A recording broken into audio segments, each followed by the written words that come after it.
30 साल के इस सफर में अभी तक हजारों लोगों के घरों में खुशियां आई हैं और ये खुशियां आई हैं डॉक्टर सुमिता सोफत के हॉस्पिटल की वजह से।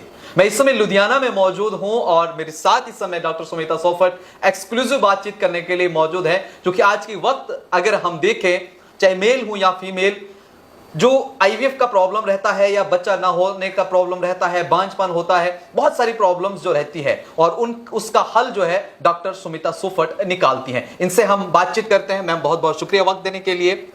मैम, आपसे मैं जानना चाहूंगा, अब आईवीएफ के बारे में या फिर बाकी चीजों के बारे में लोग जान चुके हैं, लेकिन एडवांस आईवीएफ क्या होता है, आईवीएफ क्या होता है, यह हमारे दर्शकों को थोड़ा सा समझा दीजिए।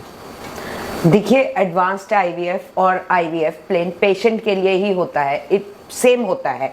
इसमें हम पेशेंट के एग्स बनाते हैं, एग्स बना के निकालते हैं और स्पर्म्स के साथ मिलन करते हैं। एडवांस्ड आईवीएफ का ये मतलब है कि लेबोरेटरी एक हॉस्पिटल की कितनी एडवांस्ड है, कितना एक आईवीएफ लैब कितनी एडवांस्ड है, उसमें क्या क्या हाई एंड इक्विपमेंट लगा हुआ है जिससे कि हम आईवीएफ का सक्सेस रेट बढ़ा सकते हैं। अब आप देखिए, आईवीएफ कभी भी 100% आप कभी बेबी खरीद नहीं सकते किसी भी सेंटर से। हम ये है कि प्रेगनेंसी का आईवीएफ का सक्सेस रेट कैसे बढ़ा सकते हैं, तो उसमें एक डॉक्टर की एक्सपर्टाइज, एक इन हाउस टीम होना जो कि पेशेंट के लिए अवेलेबल है। हमेशा पेशेंट की बहुत सारी क्वेरीज होती है, इन हाउस काउंसलर, तो वो सारा कुछ ये चीजों को करता है। सबसे पहले मैं बताऊंगी डॉक्टर की एक्सपर्टाइज का क्या मतलब है।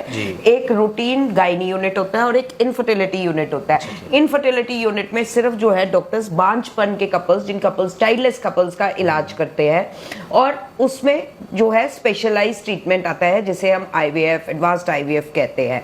और एक फिर उसके बाद इन हाउस एम्ब्रियोलॉजिस्ट, मींस जो भ्रूण वैज्ञानिक है जिसने लैब में काम करना है, वो आपके पास फुल टाइम अवेलेबल है कि पार्ट टाइम आ रहा है, आते हैं जाते हैं, तो वो पेशेंट को कम्युनिकेशन और पेशेंट को जो है सक्सेस रेट में वो कंप्रोमाइज हो जाता है। सो जब हम बात करें आईवीएफ लैब की कि कितना हाई एंड इक्विपमेंट लगा हुआ है, अब जैसे सिंपल एक प्लेन आईवीएफ में हम इक्सी नहीं इन्वॉल्व होती, ICSI, IMSI, laser hatching, CASA, blastocyst culture, embryo monitoring, ये सारे हाई एंड इक्विपमेंट्स है, हाई एंड टेक्निक्स है जिनसे कि हम आईवीएफ का कामयाबी दर बढ़ा सकते हैं, और इसको हम कहते हैं एडवांस्ड आईवीएफ। अब आपको मैं बताती हूँ, जैसे एक लेडी है, उसको एंडोमेट्रियोसिस है, या जो उसकी भ्रूण एम्ब्रियो की लाइनिंग है वो थिक है, जो है एम्ब्रियो इम्प्लांट नहीं होता, जिसको हम इम्प्लांटेशन फेलियर कहते हैं, तो उसके लिए हमारे पास स्पेशल लेजर हैचिंग टेक्निक है। ब्लास्टोसिस्ट कल्चर का मतलब है, अगर आपके एक लेडी के 4 एम्ब्रियो, 4 सेल है या 6 सेल है, तो वो ब्लास्टोसिस्ट एक ही उसमें से बनेगा, वो ही बेस्ट एम्ब्रियो है।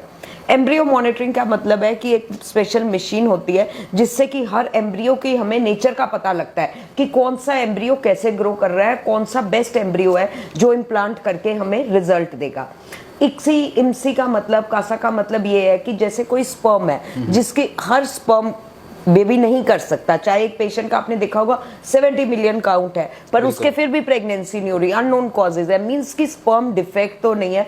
जो हम स्पर्म इक्सी के लिए एग के साथ मिलाने के लिए चुनते हैं, वो बेस्ट क्वालिटी का स्पर्म कैसे है वो हमें इन चीजों से पता लगेगा, क्योंकि एक स्पर्म को हम कई 1000 टाइम्स मैग्नीफाई कर सकते हैं। सो ये सारी चीजें हैं जिनसे हम कामयाबी दर बढ़ा सकते हैं। दूसरा, साथ के साथ कलर डॉपलर मशीन्स है, अल्ट्रासाउंड में ही इतना है, 4D अल्ट्रासाउंड, कलर डॉपलर, जिनके जरिए हम यूट्रस की लाइनिंग का ब्लड फ्लो देख सकते हैं कि हमने किस टाइम पे एम्ब्रियो रखना है जबकि लाइनिंग का ब्लड फ्लो ठीक है। क्योंकि बहुत सारे पेशेंट्स ऐसे कहते हैं हमारी लाइनिंग नहीं ठीक बन रही, लाइनिंग भी ठीक बन रही थी पर प्रेगनेंसी नहीं हुई, तो हमें नहीं पता कि उसका ब्लड फ्लो कितना था, वो लाइनिंग में वो रिसेप्टिव है कि नहीं, बेबी के लिए ठीक है कि नहीं है।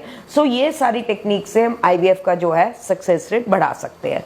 और दर्शक, आपने अच्छे से सुन लिया कि आईवीएफ और एडवांस आईवीएफ में क्या फर्क है। मैम ने ब्रीफली ये जो है वो एक्सप्लेन किया और आगे भी कई सारी बातें जो है इन्होंने रखी। लेकिन साथ ही साथ यहाँ पर मैम हमें थोड़ा सा ये भी बताइएगा, चूंकि अलग अलग जगहों से आपके पास, ऑल ओवर इंडिया से, बाहर से, अब्रॉड से भी लोग जो है वो आपके पास इस समय आते हैं। अब तो यहाँ पर आपके पास हाईटेक सारी एडवांस टेक्नोलॉजी की मशीनें हैं, लोगों को बाहर अब्रॉड जाने की जरूरत नहीं है। यहाँ आप वो लुधियाना आपके पास आए तो आपकी ओपीडी जो है वो कंटिन्यूसली रहती है, और जब लोग यहाँ पर आते हैं, थोड़ा सा बताइएगा किस तरह से आप काउंसलिंग जो है वो पेशेंट की करते हैं, क्या चीज बातचीत जो है वो होती है, ताकि एक पेशेंट का और डॉक्टर का रिश्ता अच्छे से बने। क्योंकि अक्सर देखा जाता है पेशेंट या तो घबरा जाता है या नाम सुनकर जो है वो डर जाता है, क्या कहेंगे उस पर? बिल्कुल, मैं बताना चाहूँगी कि देखिए हमारे हॉस्पिटल में प्रॉपर काउंसलिंग फैसिलिटी है। हमारे काउंसलर्स हैं जो पेशेंट को टाइम टू टाइम बताते रहते हैं, और जब पेशेंट मेरे पास आता है फर्स्ट टाइम, वैसे ही ये ना बहुत इमोशनल इशू है, बेबी ना होना आई थिंक बीमारी से ज़्यादा एक इमोशनल इशू है। तो पेशेंट बहुत इमोशनल होता है, बहुत उम्मीद लेके आता है, तो हम पेशेंट को सारा गाइड करते हैं।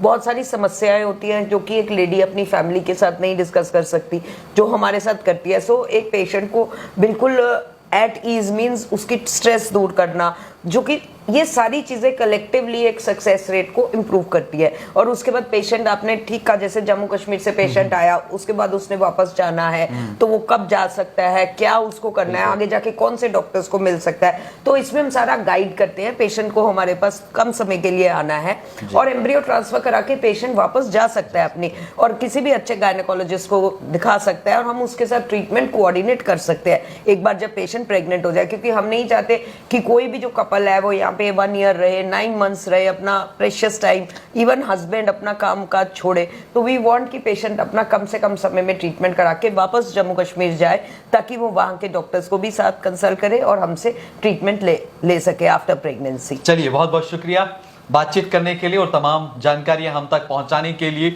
उम्मीद करता हूं आप सब लोगों को भी इंटरव्यू अच्छा लगा होगा, और मुझे ये भी उम्मीद है कि आप इस इंफॉर्मेशन को और इस इंटरव्यू को जरूर अपने दोस्तों के साथ, अपने रिश्तेदारों के साथ और आप अपने ग्रुप्स में शेयर करेंगे, ताकि जो लोगों को भी इस तरह की परेशानी है उन्हें वो उसका हल मिल सके।